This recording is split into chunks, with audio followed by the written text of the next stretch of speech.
Alright, we're now at the midway point. Today is day 7, understanding the market. And today we're going to learn how to identify a trending, ranging, and congested market. Now, in today's module, we will be going over market structure, followed by the trend is your friend, and finally, ranging and congested. Now, in day 6, it was very simple. You, of course, set up TradingView. We prepared you for what comes next, meaning, of course, now you have your TradingView account, you have access to financial charting software, and everything you learn from this point forward will be applied on there. So day 6 has prepared you for day 7, day 8, 9, 10, and so on. And also I provided a quick tutorial on reputation and how to actually grow as a trader on the platform. So of course, this is a combination of likes, comments, of course followers as well. Mainly likes and followers is how you grow as a trader, but there will be more on this at a later date. Now moving on to topic number 1 for today, market structure. Now you guys may be thinking, well, what is market structure? It is the observation of the overall direction of the market. So if you remember in day 6, we were on our trading charts, and of course they are made up of what we know as Japanese candlesticks. Well, when we're analysing these charts, they have a overall direction which we can analyse. This is upwards, downwards, or sideways. Now that's of course not the professional term, but to keep it very simple, that's essentially the movement, the direction in which they move. When the market is moving upwards or downwards continuously, it is said to be in trend, so a trending market, either an uptrend or a downtrend. When the market is moving sideways, it is said to be ranging or congested, or sometimes referred to as consolidating. The key elements are the peaks and troughs, prices established over time, which is the highs and lows. Now, why is market structure important? Of course, you know what it is now. Well, why do we need to analyse market structure? Well, it will allow you to make predictions on where price is likely to go based on how the market is currently moving. Analysing the overall direction will help you develop a feel for the market, and this is something that can't really be taught but just understood. Providing vital information on the amount of buying and selling at any given time. By utilising the following principles, you will be able to pinpoint key areas of price action. Now, before we go into our second topic for today, which is the trend is your friend, I'd just like to establish the simple terminology of market structure. So bullish can simply mean an upward price movement. So we may say we are in a bullish trend, which means price is moving upwards continuously. Bearish, which is a downward price movement. So price is continuously downtrending, moving downwards. A peak is a significant high or a swing high in the market. A trough is a significant low or a swing low in the market. A continuation is a consecutive candlesticks in the same direction. And finally, consolidation, which is a period of indecision where buyers and sellers struggle to gain control, so the market trades very thinly before it breaks out, and this is also known as congestion. Now on to our second topic for today, which is the trend is your friend. Now what I would like to do is show you an example of a trending market in the modules here before we actually go into the charts for a live market example on TradingView. So a trending market, and for this situation it is an uptrend, which would be a bullish move upwards, a bullish uptrend. We start off with a move up, which creates our initial high, so the first high in the move, which would also be a peak. Then we create our initial low. From that point forward, as price moves up and it moves past our first initial high, it then creates something known as a higher high in the market. And then followed by a higher low. And as you can see here, the higher high is of course higher than the initial high. The higher low is of course higher than the initial low. So this means the market is uptrending. And this is of course followed by another higher high. And you can see here, the move upwards extends past the second high. So the higher high, the new high is of course above that price level. Now moving on to a downtrend, of course, price starts moving downwards to kick off the downtrend, so it would be bearish, creating what we know as an initial low, then an initial high. And again, same scenario here.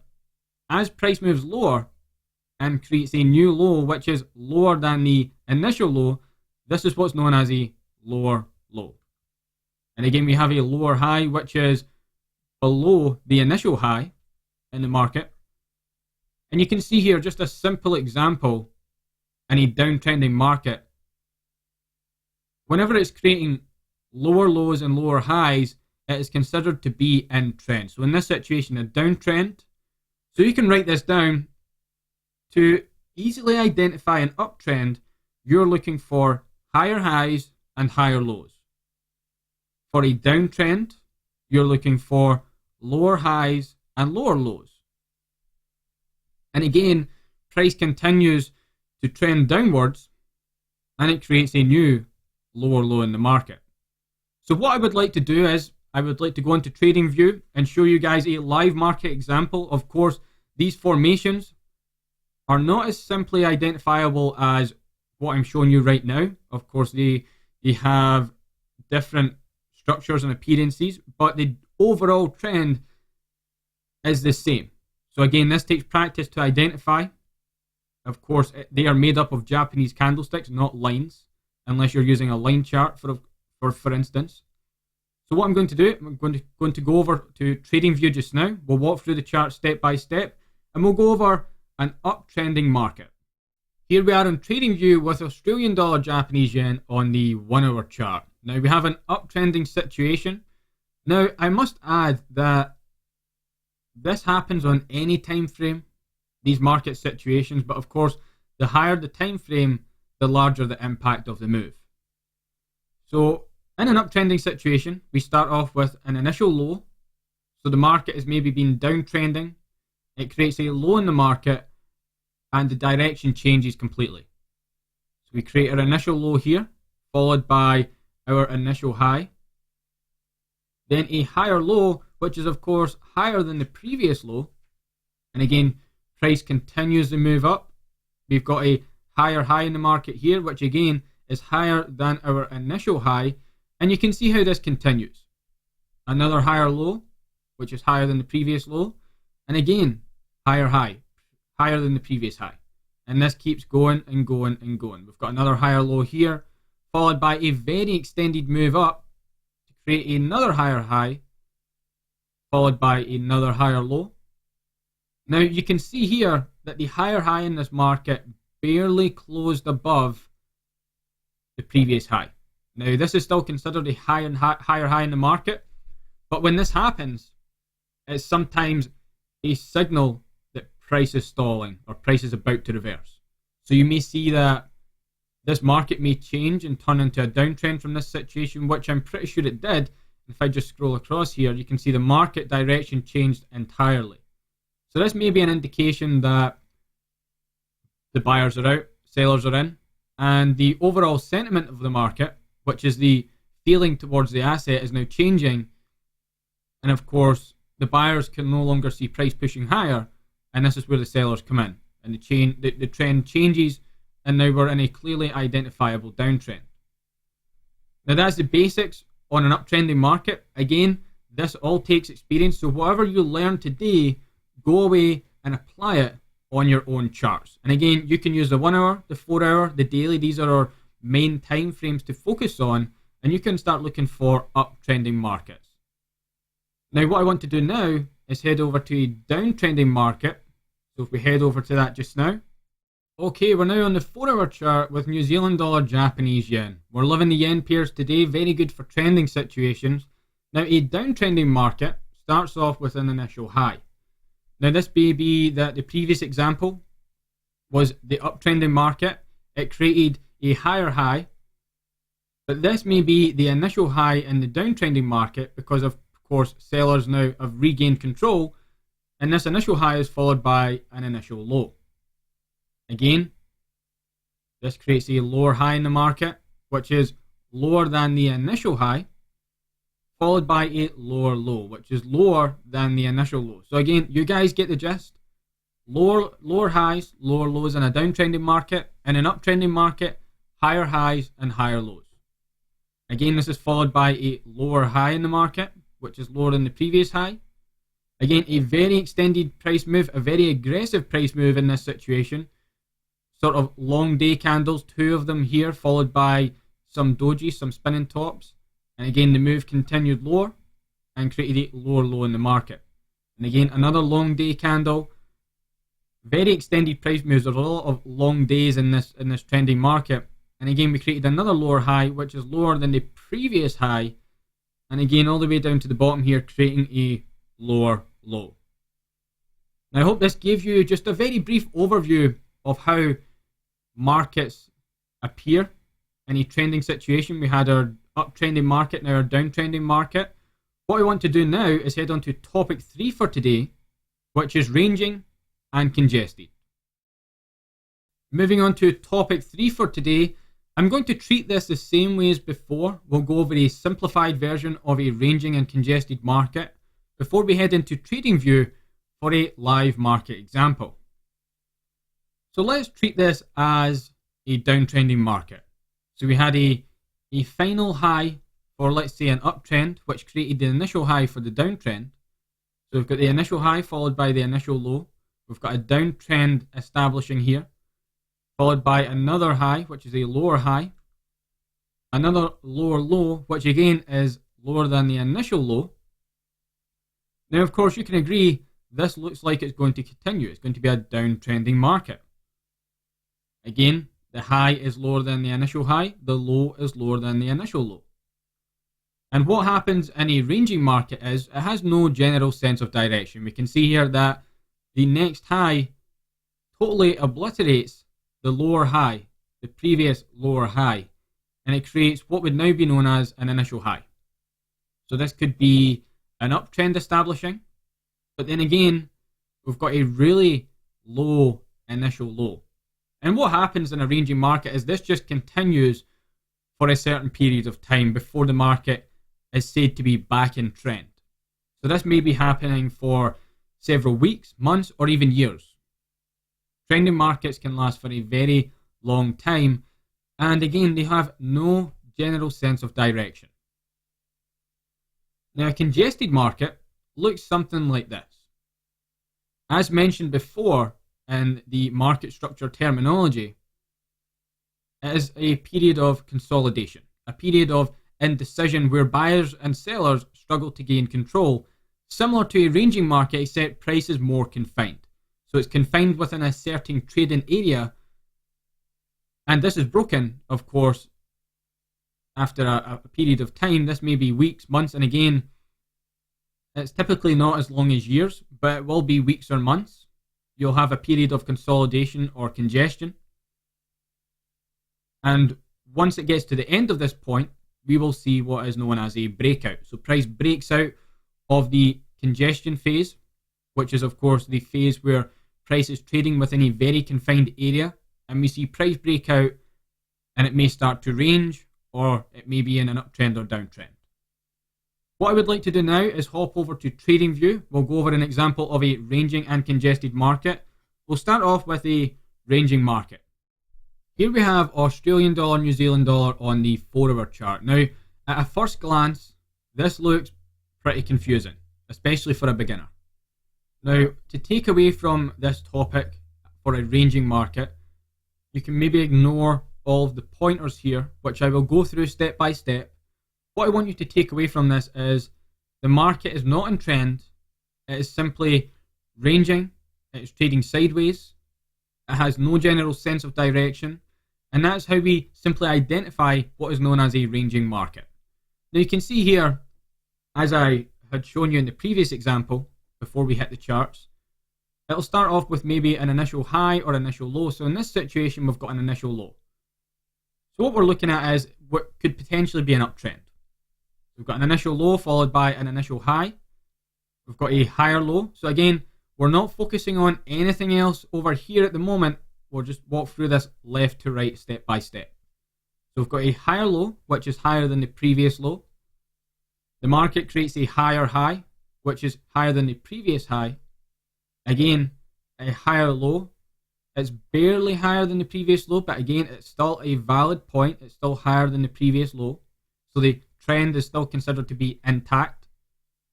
Now, this was followed by two long day candles, which broke the structure of the market.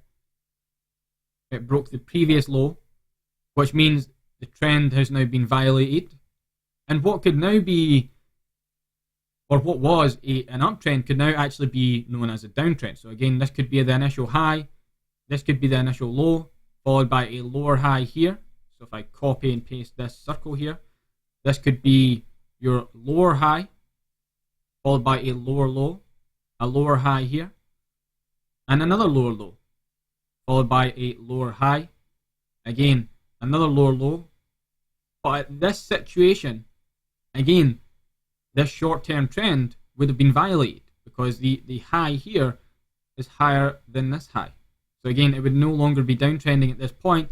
And you can see this is how easy it is to identify a ranging market. You can see there is no general sense of direction. Price doesn't stay in an uptrend or downtrend for long enough for it to be considered in trend. And it is simply just moving sideways. So again, this could be considered as an initial low in the uptrend, followed by initial high, higher low, which is higher than the previous low, a higher high, which is obviously higher than the initial high, another higher low, and then a very extended price move up to the top here, around about 1.158, creating a higher high in the market.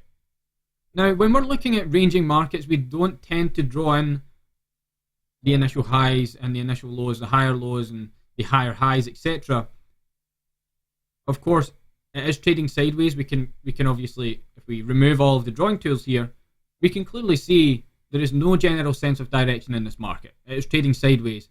And actually, these are probably some of the best markets to trade with our strategy. Now, what I would like to do is jump over to the congested type of market. So if we look at that just now. And finally, we're looking at a congested market. Now on Euro-Japanese yen, again, another yen pair. Been yen pairs all round today, and we're on the 1 hour chart. Now, a congested market, or a market that is going through a period of consolidation, typically trades within a zone such as this. So we can see here you've got a very solid support level down here, which you will learn about tomorrow in day 8, and we have resistance at the top. Now, price will typically trade within these zones for a sustained period of time. Again, buyers and sellers struggling to gain control. There's no general sense of direction in the market, similar to a ranging market, except when you have a period of consolidation or you have a congested market, a period of congestion, price is trading within a confined area until we experience what is known as a breakout. Now, a breakout is what's just happened here. Price breaks out of the zone and starts trading in the opposite direction, or trades in the direction of the breakout. So we can see here, price managed to break out of what is known as, or broke the level of resistance, is what is known as. And again, you will learn this tomorrow in day 8. Price broke out of this zone, followed by a pullback, what is known as a pullback in the market, and retested this key level. And again, price turned on this key level where it broke out of the zone, and again started trading in the same direction as the breakout. And we can see here, you could actually use this as your initial low, followed by initial high. Or sorry, the initial low I would actually consider to be down here, the lowest point. Initial high, followed by higher low, and again, your higher high could be up here. So this is just a very simple example of what a congested market looks like. Now, the price levels in which these consolidation periods appear can be more confined. These levels of congestion can be far smaller, the trading zones in which they trade. And again, like mentioned previously in this module, these types of markets appear on all time frames, even as low as the 1 minute, the 5 minute. But again, their level of impact is of course smaller on the 1 minute and 5 minute time frames, Whereas on the daily, you will of course have a much larger move with more volume. Again, I hope you guys understood that. A very simple overview of the different kinds of markets we look at in all financial markets, not just Forex, but this applies to, of course, commodities, cryptocurrencies. And again, cryptocurrencies right now, they have a slightly different structure to the market. They're more parabolic at certain times, but just keeping it simple. For Forex, this is typically how the markets will appear. So let's head back to finish off the rest of day 7. We're now moving on to rookie mistake number 7 for today. And these are real trading mistakes that cost me a considerable amount of time and money. And today's rookie mistake is trading one type of market. So this could be only trading in bull markets or only trading in ranging markets. For instance, I know many traders that only trade trends. Again, you are limiting your potential trading opportunities to make profit. If you're only trading, I know people that only buy or only sell. Again, we can make profit on both ends of the market. Why not utilize that and look for opportunities where you can not just buy but sell as well? Again, why not trade congested markets or periods of consolidation when price breaks out of that area? Why not capitalize on that and make profit? You could buy or sell once price breaks out of the congested area. And again, in a ranging market, if you can predict low levels or high levels in that ranging market, why not capitalize on reversals? So ideally, and this is in big writing because it's extremely important, I want you guys to take this in. Ideally, we want to analyze every market situation. I don't want to see you guys limiting your opportunities. We can make profit in every type of market. Now, as mentioned before, our strategy mainly occurs in ranging markets, but that's not to say we can't trade it in a trending market. We can trade it in periods of congestion.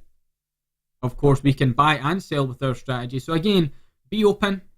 Of course, we want to find only the best trading opportunities the market has to offer, so we can make, of course, consistent profit with a high profitability rate. Again, we don't want to take low quality setups, but I would stay open. I would stay open to what the market has to offer. Don't limit your opportunities. And again, definitely a rookie mistake. When I first started trading, I only focused on trending markets. Now, as you have seen from the charts, markets aren't always in trend. So I would be waiting around sometimes, waiting for an opportunity to present itself. And sometimes I would go weeks, even 1 month, without trading anything at all. And again, this is damaging to your trading account. You're not taking any positions, you're not making any profit. Again, I'm not losing, but I'm still not making any money. So let's just wrap up for today. A very successful module. It was a brief introduction to the more technical side of trading. So you should now understand the basis of how markets move. Trending, ranging, and of course, congested, so periods of consolidation. Today's module was simply put in place to help you understand the structure of the market. So from this point forward, you can use this to your advantage when we get into the more technical modules. So again, whenever you look at the market, you can simply say, well, this is an uptrend, this is in a downtrend, we are in a ranging market, or we are trading a period of congestion. Now in tomorrow's module, which is day 8, technical analysis, you will learn trading the trend line, followed by support and resistance. So as I mentioned, during the congested market type, there is something known as support and resistance, and you will learn this in day 8. And again, your final topic for tomorrow will be price channels. I hope you guys enjoyed day 7, and I'll see you on day 8.